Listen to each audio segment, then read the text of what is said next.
Hello, and welcome to the Bellarmine Sports Show. I'm Gabe Smith, this is RJ Perkins, that's Trevor Lyons. Today we've got some great stories for you. Trevor, why don't you start?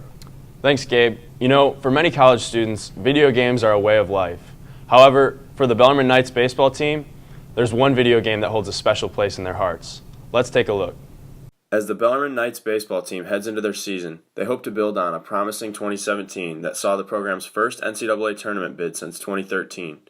These guys have spent countless hours honing their skills in preparation for the season. However, in their free time, they've also spent countless hours honing their skills off the field in a video game called Fortnite.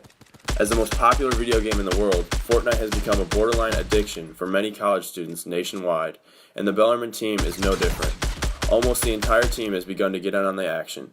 I caught up with Clayton Melbauer to explain what this game is. Fortnite is a game where you drop into a very large, very wide open map with 99 other players. There's many places you can go. My personal favorite, Moisty Mire. You drop in, you have to load up with weapons and ammo and supplies so you can build and kill all the other players and win the game. Fortnite has three main game modes: solo, duo, and four-person squad. Many of the guys on the team play some of the multiplayer game modes together. However, sometimes these guys have a little trouble keeping their priorities straight.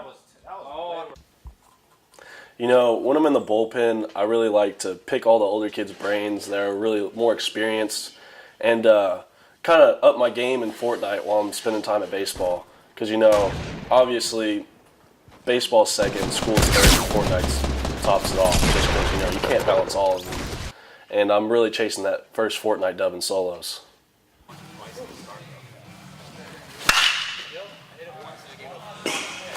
Just can't wait to get back to Fortnite. Well, when you ask baseball players what their dream is in life, you know, they're usually like bottom of the ninth, 3-2 count, up to the plate to win the game, or a pressure situation where the pitcher comes in, gets out of a big inning.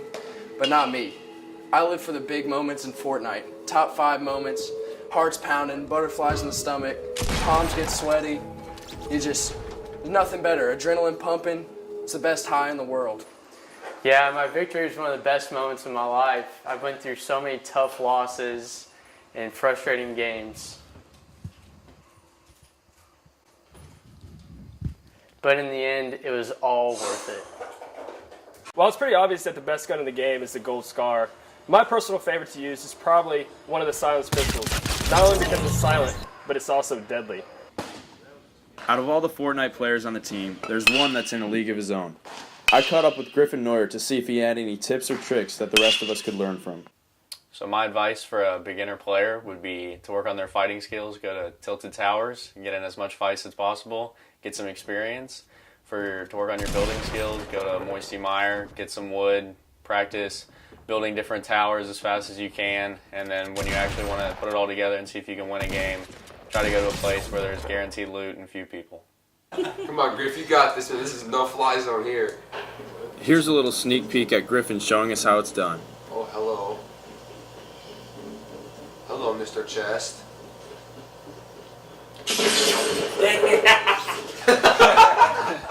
Overall, the baseball team owns a combined total of 15 video game consoles that regularly operate Fortnite.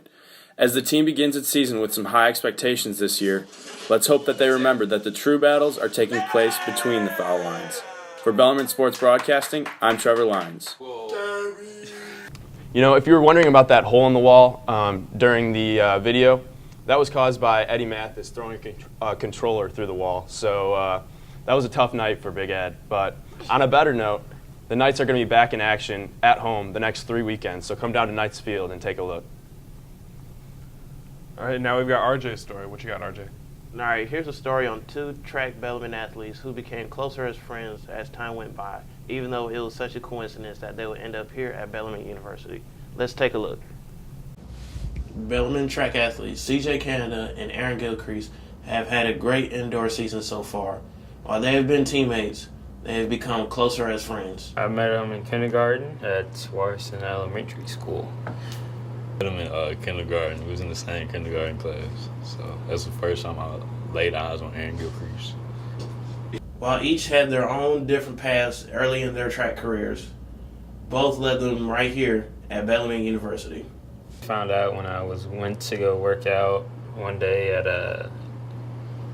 Planet Fitness, and just so happened I walked outside. I walked in to Planet Fitness. Like, he was walking out, and we talked for a little bit, and he said he saw my mom too. My mom was with me, and he said that he was actually thinking about going to Bellarmine. So at that time, he wasn't fully committed, but that was one of his top choices, was going to Bellarmine to run track and to pursue his degree. So yeah, that's how I basically kind of find out. And then I didn't really find out he was fully on the team till I actually came here on the first day of orientation and actually got to go practice and seeing that the coach said someone else was added on the team, and little did I know it was CJ. So.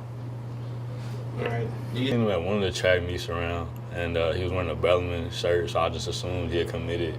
And then one day I was going to Planet Fitness, and me and my mom ran into him and his mom, and they were asking me where I was going to run, and I just told them I got a scholarship to Bellarmine, and they had told me like that he had for sure was going. I was like, yeah, I got to go now. So now that they've become roommates this year, they've become closer than ever. It's grown a lot, you know. I see him every day, so I got to deal with him all the time. It's just funny. He's a funny guy. He makes me laugh.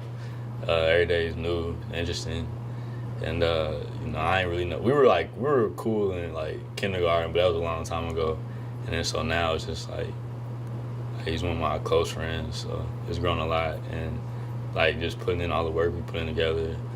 Like having to deal with everything we do with track and all that, it's just like nice to have somebody to like share that with.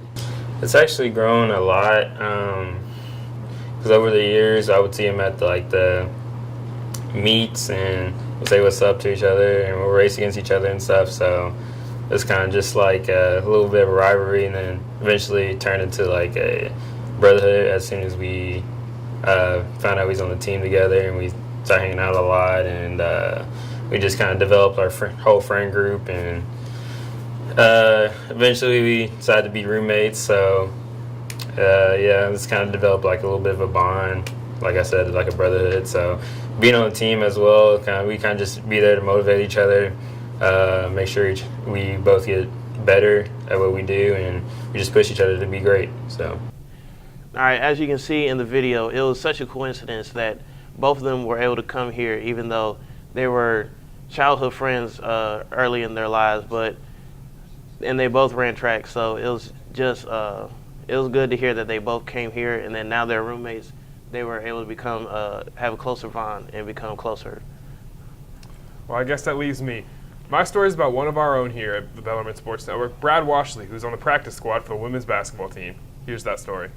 While you might know Brad Washley from his on-camera work here at the Bellarmine Sports Network, one thing you might not know about him is that he's part of the practice squad that works with the Bellarmine women's basketball team at every practice. Well, RJ had actually been into it a little bit before me, and I had known about it. And then I had someone in athletics where I work kind of mention it to me that it was a possibility. So they kind of ran it through Coach Dugan, and Coach Dugan mentioned it to the coaches, and they gave me the honor, and here I am. He has different responsibilities throughout practices, and he always makes sure to listen to what the coaches are telling him to do. Just whatever their coaches need me to do. They need me to rebound, run through plays with the girls, defense. Defense is the majority of it, just so that way it gives them a little bit, because I try to be physical with them as hard as I can. That way they can kind of get that edge over their competitors. That way they're used to having somebody that's maybe jump a little higher, a little stronger. Just whatever I can do to get them stronger, get them ready to go. Brad, he is very helpful because he can help emulate the athleticism on some of the starters on the other teams. And you know, he's not the best shooter, but he will drive and he will rebound every time. And you know, that's really key for us. It's a real deficiency for us right now is rebounding, and he's really helping us to get better at that.